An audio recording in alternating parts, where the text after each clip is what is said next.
Hi dear students, this is the second part of the fifth module of the subject ME 206 Fluid Machinery. In this part, we will derive expressions for work done without clearance volume for a reciprocating compressor. So the heading it is work done without clearance volume. So we must have an idea about the clearance volume. We will have a detailed idea later, but I will give you some idea about the clearance volume initially.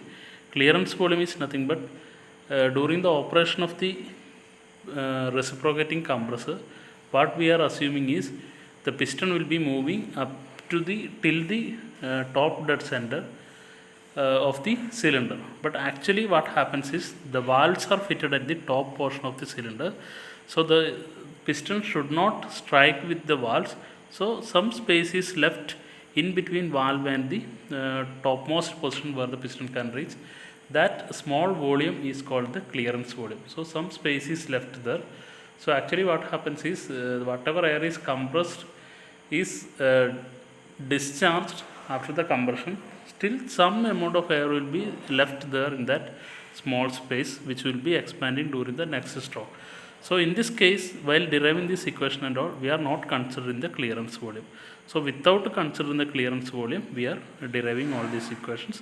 So that means we are assuming that the piston is moving till the top dead center, that is at this point piston will be moving up to this point 3 during the compression. That is what is we are assuming. There is no clearance in between. Okay, now work done per cycle is actually area under the PV diagram. Work done is area under the PV diagram. Here it is the PV diagram for the reciprocating air compressor that we have already discussed in the earlier part. So here 1-2 is the compression and 2-3 is the discharge of the compressed air or delivery of the compressed air. So 1-2 compression, 2-3 delivery of the compressed air, 3-4 is the expansion, and 4-1 is the suction. This is the basic cycle. 1, 2, 3, 4, 1. So area under this entire curve will be the work done per cycle. During one cycle, this much work is done on the compressor. Actually work is done on the compressor. Work is required, so its value should be negative, but we will be calculating the positive value only. So area under this curve 1, 2, 3, 4, 1, that will give the work done per cycle. This can be split into three areas. The first one is area under the curve, compression curve, that is 1, 2.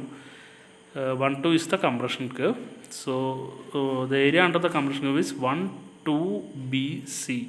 Area under 1, 2 BC plus next is area under 2, 3 AB. That is area work done during expansion. Now the last, so this is the 2, 3 AB. That area is the area during the area during the delivery of the compressed air. Now area 1, 4 AC, that is area during the suction or work done during the suction. This much area is subtracted from the other two areas. So the area under the curve 1, 2, 3, 4, 1, 1, 2, 3, 4, 1 is equal to area AB23A.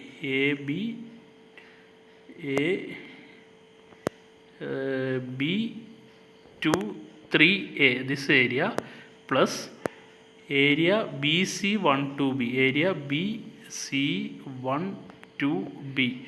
So you will get this total area. From that you have to minus this much areas, area during the suction, that is minus area AC14A.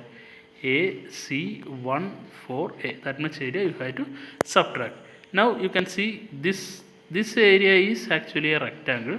So this is area is nothing but volume into this pressure is constant. See this axis here, along the y-axis we are having pressure, along the x-axis it is volume. So volume, the area of this rectangle is this much volume into this much pressure. So this is pressure is P1, corresponding to 1, the pressure is 1. P1 is equal to P4. All the pressure are same along this horizontal line. So P1 equal to P4. So I am taking this pressure as P1, and volume is maximum volume is V1. This is the volume. From here it is volume is 0 up to here it is V1. So this total volume is V1. So this area is P1 into V1. Similarly, you can see this area. This area is this much volume into this much pressure. Actually, this pressure corresponding to the pressure of the point 2 or 3. P2 equal to P3, since it is a horizontal line. P2 equal to P3. So I am taking it as P2. So this area is equal to P2 into this much volume is nothing but V2. A volume corresponding to this point 2. 1 is the starting of the compression and 2 is the end point of the compression. So volume corresponding to the final volume after compression is V2, and V1 is the initial volume of the air before compression. Okay. So first term is P2 V2 and last term is P1 V1.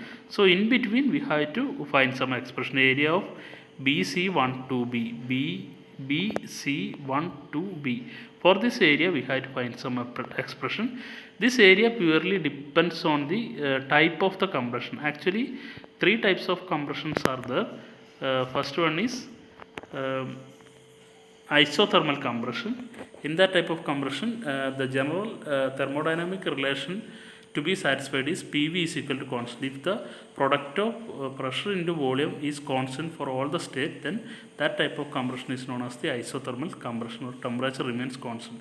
We know that P1 V1 by T1 equal to P2 V2 by P2. If T1 equal to T2, then P1 V1 equal to P2 V2. That is the meaning of PV is equal to constant. Next compression is first one is isothermal compression, and the second one is polytropic compression. This will follow the thermodynamic rule, PV raised to N is equal to constant, where N is the polytropic index.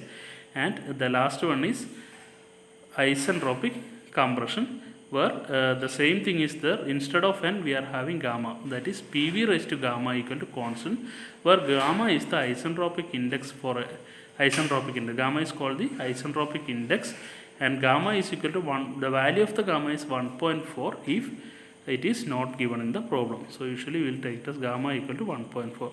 These are the three different types of compression. So for each type of compression, the equation for the work done will be different. So or the area under this curve will be different for the different type of compression. We will see one by one. First type is assume that the compression is isothermal compression. So that means PV is equal to constant. Now area BC12B, that is this area BC12B, it is actually the work done during compression. So compression work done during compression is integral PdV. So volume is changing, pressure is changing from P1 to P2. So and volume is changing from V1 to V2. So PdV is the work done. So area BC12B is equal to integral V1 to V2 PdV. Actually here itself you can take the integral limit as, instead of V1 to V2 we can take it as V2 to V1. See here it is V2 is small compared to V1. The value of V1 is larger and the value of V2 is less. So if you are initially itself taking here the lower limit here and upper limit here, you have to write here itself V2, integral V2 to V1. Otherwise you will get a negative sign, that's all. Anyway I am taking V1 to V2 PdV. So from the isothermal compression equation, PV is equal to constant, which implies that pressure equal to constant by volume, P equal to C by V. Now I will substitute this one for the pressure here. So the equation becomes area BC12B equal to integral V1 to V2 C by V dV. So hence here C is constant, can be taken outside the integral. Therefore this becomes C into integral V1 to V2 1 by V dV. So 1 by V dV, integral of 1 by V is nothing but ln of V, natural logarithm of V. So C into ln of V, V1 to V2. Substituting the limit, instead of C either you can substitute P1 V1 or P2 V2, both are same.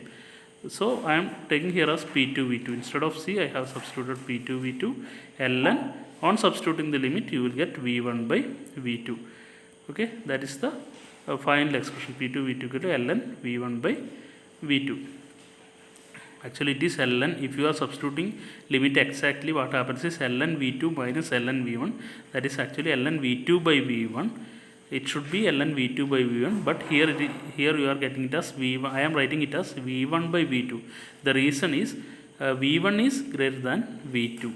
So this term should be positive, then only you will get area as positive value. That's why I am substituting v1 by v2, or that's what I told. Here itself you can change the limit v2 to v1, since v2 is more compared to v1. Here itself you can change the limit. In that case you will get it as exactly ln v1 by v2 without any confusion.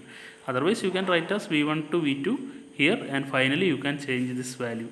Just take the reverse, and remember, while doing the problem you had to take the positive value ln v1 by v2, higher value divided by lower value, that's all. ln v1 by v2, p2 v2 ln v1 by v2. So that is the area under the curve BC12B. Now work done per cycle was p2 v2 plus area under this curve BC12B minus p1 v1, that was the equation. So instead of this area we are substituting the final equation p2 v2 ln v1 by v2. So the total equation becomes p2 v2 plus p2 v2 ln v1 by v2 minus p1 v1. So we know that p1 v1 equal to p2 v2. So here we have p2 v2, and here we are having p1 v1, both are same. So minus means this one minus this one 0. So the remaining will be p2 v2 ln v1 by v2. So the entire work done per cycle becomes p2 v2 ln v1 by v2. So that is the final expression for the work done in the case of the isothermal compression. Now from ideal gas equation we have PV is equal to mRT, where m is the mass of the air in the cylinder. Therefore this equation, instead of P2 V2 or P1 V1, I can generally write mRT. If it is P1 V1, mRT1 or mRT2, whatever it may be, both will be same. So therefore work done per cycle equal to mRT into ln V1 by V2. That is the equation for work done in terms of the temperature. Okay.